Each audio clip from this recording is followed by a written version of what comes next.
Everyone knows how to train biceps, right? Up and down, up and down. That's it. The bicep is actually two muscles. The short head on the inside of the arm and the long head on the outside. This is the bigger of the two and the one that gives you that bicep peak. Different types of training emphasize one side or the other, and there are certain hacks to make sure your training leads to effective growth. Another key muscle is brachialis. It's a separate muscle that sits under the bicep, pushing the biceps up and out to create the illusion of bigger biceps. Many biceps exercises also use the brachialis. Later, we'll also show you hacks for how to target this muscle directly. The biceps perform two functions: bending the elbow and twisting the forearm. Each muscle and each function requires special attention. So, here are our top 5 hacks for building bigger, thicker biceps.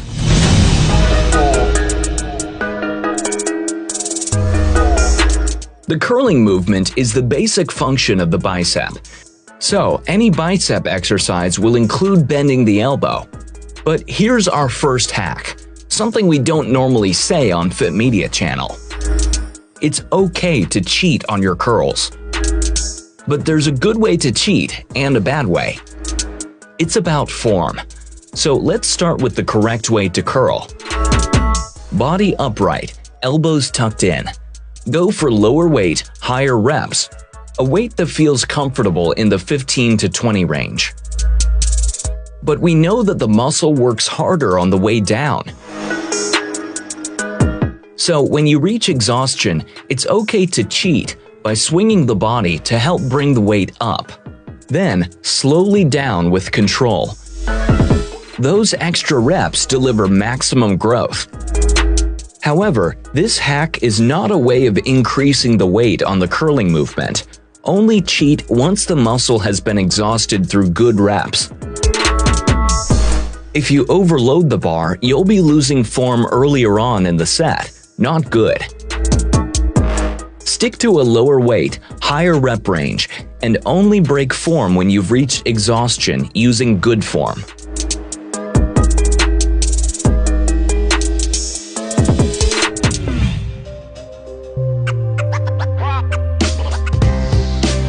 More than any other muscle, the biceps grow when you squeeze at the top of the movement. So again, it's not about swinging a huge weight around. Use a weight that you can control and really squeeze at the top. For a greater squeeze, use a concentration curl, upper arm against the inner thigh. Bringing the pinky finger up at the top of the movement will give you a greater squeeze, especially on that short head of the bicep.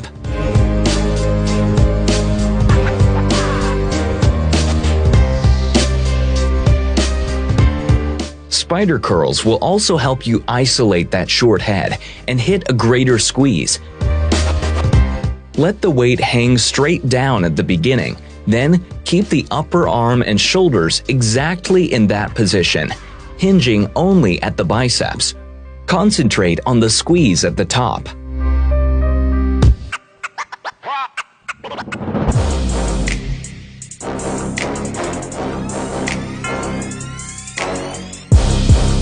The long head is the muscle that creates that impressive bicep peak.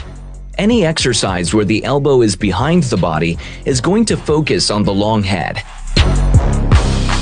Seated dumbbell curl is a great example.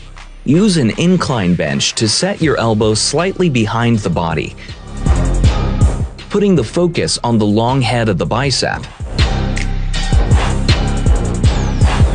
An extra hack? At the bottom of the movement, squeeze your triceps.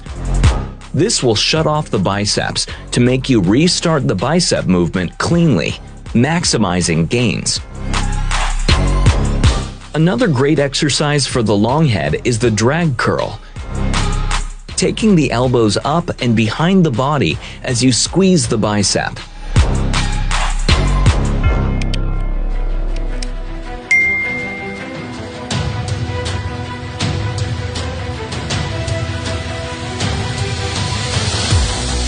With all your effort focused on bending the elbow and squeezing the biceps, it's easy to forget the importance of grip.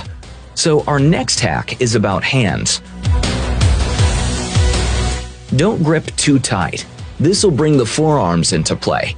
However, do feel the weight through your pinky finger, as if you're trying to twist the bar up.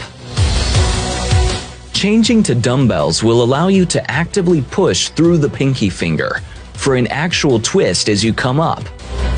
So, you're working on the twist as well as the squeeze. One of the advantages of using dumbbells. An overhand grip will bring in the forearms.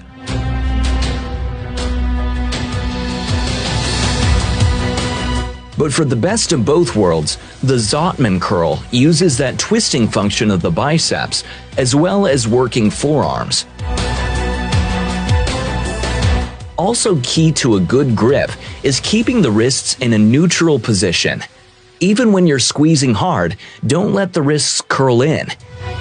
Hands remain in the same position all the way up and all the way down. A wider grip will target the outside of the arms, the long head. A narrower grip will bring in the short head.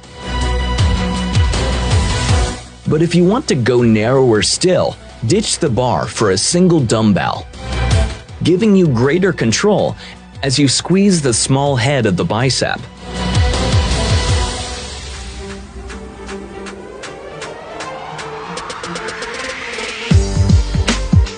Our final hack isn't about biceps, it's about the brachialis muscle we showed you earlier. It sits under the long head of the bicep, pushing the muscle up and out, giving a wider look to the whole arm. Hammer curls use a vertical grip, working not only the long head, but also the brachialis. Standard hammer curls work both pretty much evenly. To throw more emphasis on the brachialis, switch to a cross-body hammer curl, moving the weight up close to the body rather than out in front, helping complete that full, thick arm.